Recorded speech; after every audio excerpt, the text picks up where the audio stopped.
Saya bacakan pertanyaannya ya Pak. Pak Yai, sudah cukup lama kami tidak melihat Kiai On secara khusus melanjutkan tentang kajian nasab Alawi. Mohon maaf, saya mau bertanya, bagaimana kelanjutan dengan polemik nasab ini ke depannya Kiai? Apa saat ini sudah dianggap selesai? Itu aja pertanyaannya atau ada lagi? Pelan-pelan Kasep, baca pertanyaannya pelan-pelan supaya bisa difahami banyak orang ya. Nggak usah gemper, nggak usah buru-buru. Baik saudaraku yang budiman, kami akan jawab pertanyaan tersebut. Makasih atas perhatiannya saudaraku yang baik. Alhamdulillah hari ini saya on dan khusus untuk menjawab pertanyaan sampean.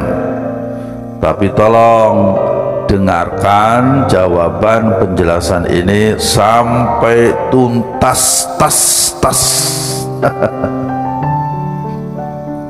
Saya akan sampaikan. Satu, saya tidak pernah membatalkan nasabnya Ba'alwi. Di negeri Indonesia ini yang mengatakan nasab Ba'alwi batal, yang mengatakan nasab Ba'alwi itu munqati', rungkat, itu Kiai Imaduddin Utsman Al-Bantani seorang.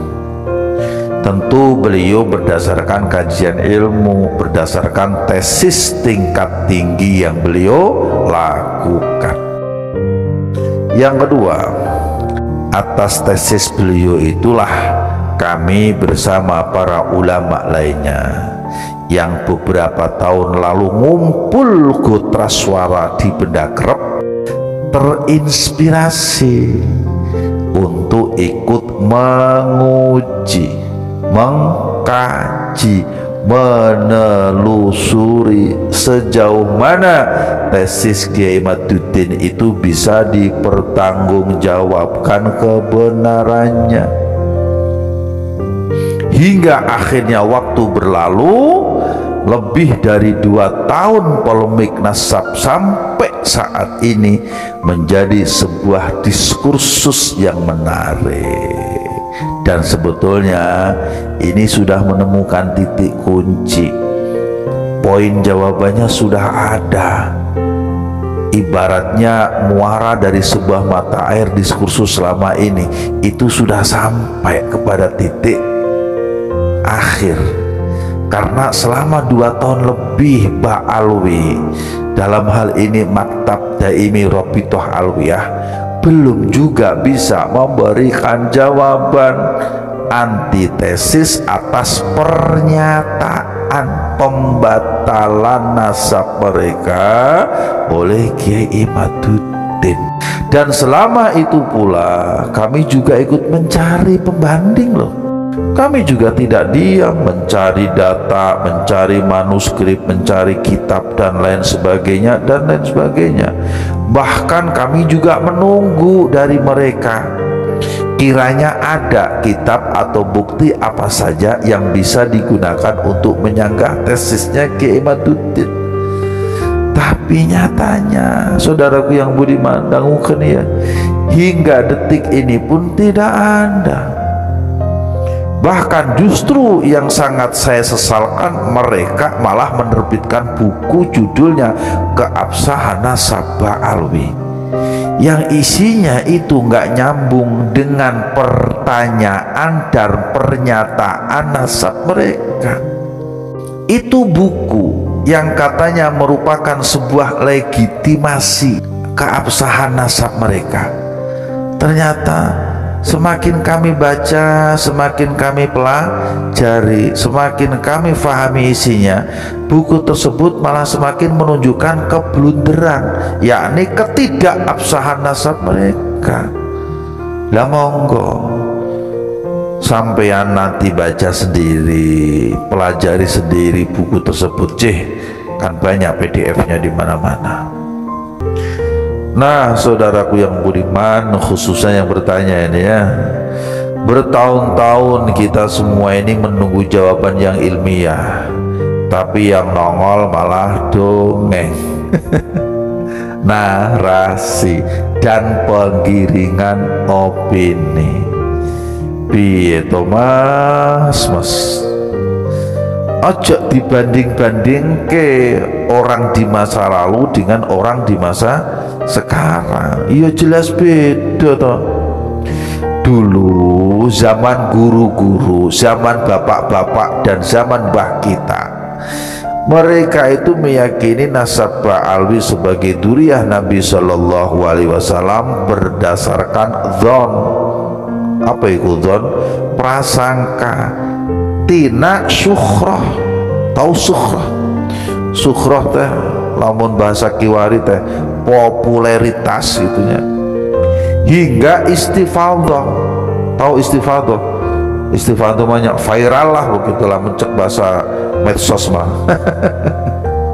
Jadi viral, mereka sudah masyhur, disangka kartos. Jadi baheula mah berdasarkan sangkaan. Dasugana aya satu ulama pun yang mengisbat, tak ada. Ayo mau ngomong pakai dalil kitab buku Durijen lagi. Mau bilang kalau Mbah Nawawi mengisbat di kitab tersebut. Nanti sampean lihat ya, sampean dengarkan penjelasan saya tentang maksud Mbah Nawawi di kitab tersebut di video yang sudah lalu. Tolong admin nanti selipkan di kolom komentar ya, paling atas pada video ini, biar nanti pada faham maksud daripada Mbah Nawawi di kitab Uqudul Ijen. Kembali kepada masalah ilmu ya. Allahumma shalli wa sallim wa barik alaihi. Jadi ulama baheula mah syukhrah wal istifadah tina prasangka. Sok coba tunjukkan bukti ulama mana yang dulu pernah mengkaji bab nasab Ba'alwi sampai sedetil seperti di zaman Kiwari. Bahkan saking detailnya mempelajari tentang nasab Ba'alwi, ilmu rijalul hadis pun ikut berbicara tentang kemustakhilan ketersambungannya Abdullah atau Ubaid sebagai dzurriyyah Nabi Shallallahu Alaihi Wasallam. Iya teh sebab kurasa penasaran tina tesisnya Ki Imaduddin. Jadi ilmu teh berkembang kemana-mana, saudaraku yang budiman. Sok atuh sarerea masing-masing dari kalian yang merasa bisa buka kitab-kitabnya, kitab hadis, rijalul hadisnya, sejarahnya, filologi, ilmu DNA-nya, sok dibuka biar fair, biar tidak saling menyalahkan. Bisi dikiranya saya sentimen, dikiranya ikut-ikutan membatalkan nasab Ba'alwi, bisi dikira saya fitnah, bisi dikira saya adu domba. Heran saya mah, orang bicara tentang ilmu 100% tina ilmu, untuk ilmu, oleh ilmu. Plek. Tahu plek ya?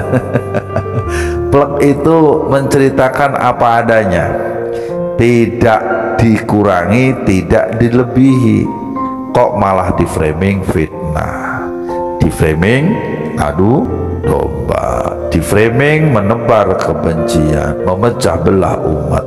Atuh kenapa nggak lapor polisi aja, biar tuntas, biar beres urusan mah, lamun gitu cara nama.